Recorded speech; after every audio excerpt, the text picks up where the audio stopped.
In 1971, two small heads were dug out of the ground in a quiet English town. They didn't look ancient, they didn't look particularly dangerous, but when they were brought into a family home, some weird stuff started to happen. Things that followed no pattern, respected no boundaries, and seemed to target the most vulnerable people in the home. This is the story of the Hexham heads, and a cautionary tale of why some objects should never be brought home.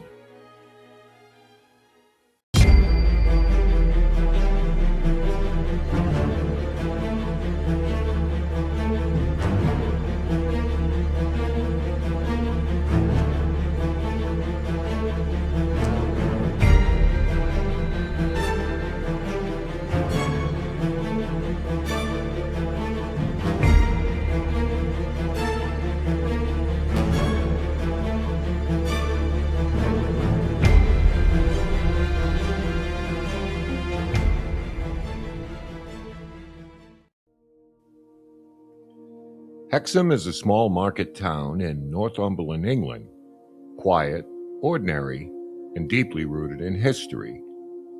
In the early 1970s, during routine digging near a garden wall, two small carved stone heads were uncovered. They were crude but unmistakably human. Rough features, hollowed eyes, and an expression that many later described as deeply unsettling, though they couldn't quite explain why. What often gets overlooked is how the heads were found. They weren't scattered or damaged. They were buried together, deliberately placed beneath the ground, as if someone had taken care to hide them. Objects don't usually end up that way by accident, especially objects people may once have feared. At the time, no one thought much of it. The heads were taken home as curiosities. No warnings, no hesitation. Just two strange objects placed inside a family house. And that's when things began to change.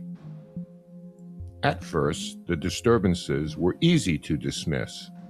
Strange noises at night, a feeling of being watched.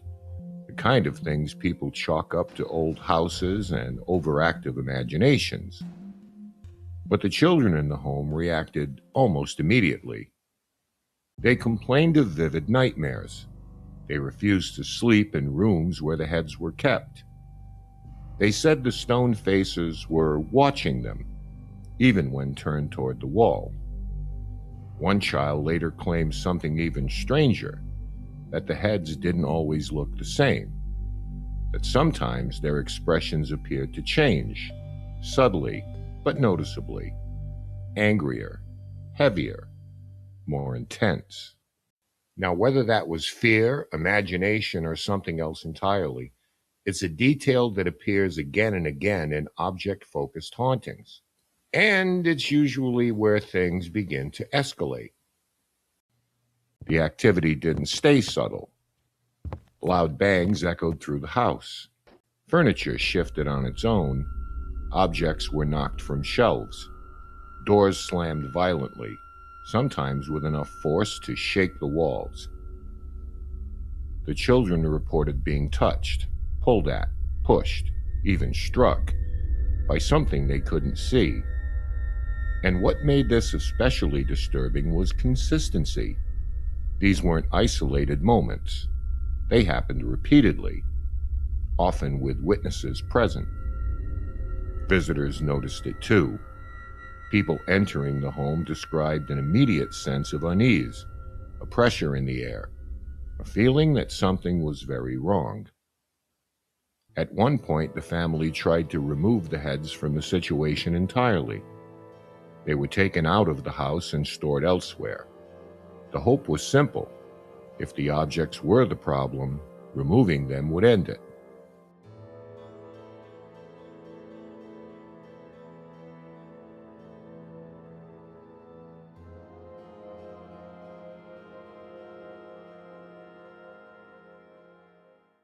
And as I looked, I saw this thing going out of it.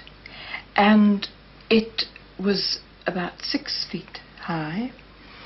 slightly stooping, and it was black, against the white door, and it was half animal and half man. The upper part, I would have said, was a wolf, and the lower part was human. And I would have again said that it was covered with a kind of black or very dark fur. And it went out, and I just saw it clearly, and then it disappeared. And something made me run after it. A thing I wouldn't normally have done, but I felt compelled to run after it. And I got out of bed, and I ran, and I could hear it going down the stairs. And then it disappeared towards the back of the house. And when I got to the bottom of the stairs, I was terrified.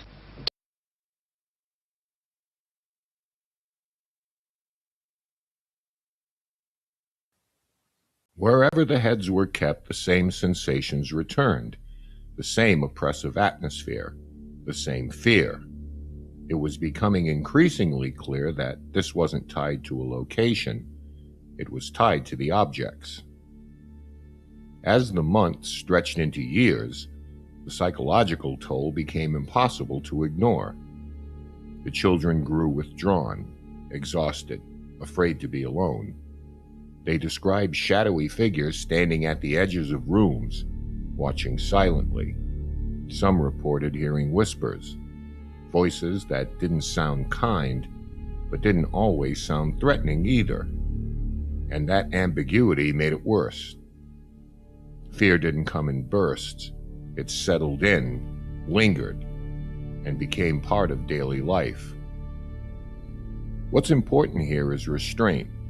There's no evidence of hysteria, no theatrical displays, just prolonged exposure to something that eroded a sense of safety, slowly and relentlessly. Eventually, paranormal researchers became involved. The Hexham heads stood out because of how long the activity lasted, how many people witnessed it, and how clearly it appeared to follow the objects. Some theorized the heads were linked to ancient Celtic beliefs surrounding severed heads as vessels of spiritual power. Others leaned towards psychological explanations, suggestion, stress, and related environmental factors. But here's the complication. Archaeologists examined the heads and couldn't definitively date them. They weren't clearly ancient, but they weren't modern souvenirs either. There was no clear cultural context that explained their existence. Visitors who were not told the story still reacted strongly to them. Some refused to remain in the same room.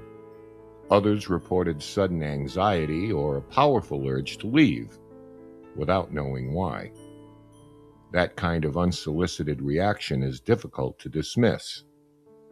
And the activity didn't stop immediately. It only ceased once the heads were sealed away and kept separate, removed from human contact, no longer displayed, no longer acknowledged. Once that happened, the disturbances ended. No dramatic confrontation, no final manifestation, just silence. And sometimes that's far more unsettling than some kind of grand finale. So what were the Hexham heads? Archaeologists couldn't explain them. Paranormal researchers couldn't agree on them. Skeptics pointed to psychological contagion and stress. But some investigators later admitted they had underestimated the case. It wasn't dramatic and it wasn't explosive. It was slow. And that, they said, was exactly what made it so disturbing.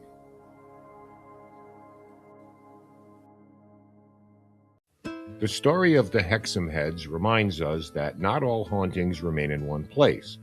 Some might follow us home or attach to us, or sit quietly on a shelf, underground, or in a quiet place, waiting to be noticed.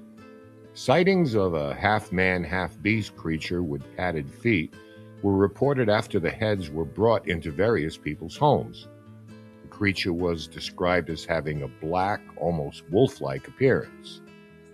While the 1970s reports focused on an archaeological find, the term is sometimes confused with a 1904 incident where a real wolf was shot near Hexham, and there was much rejoicing.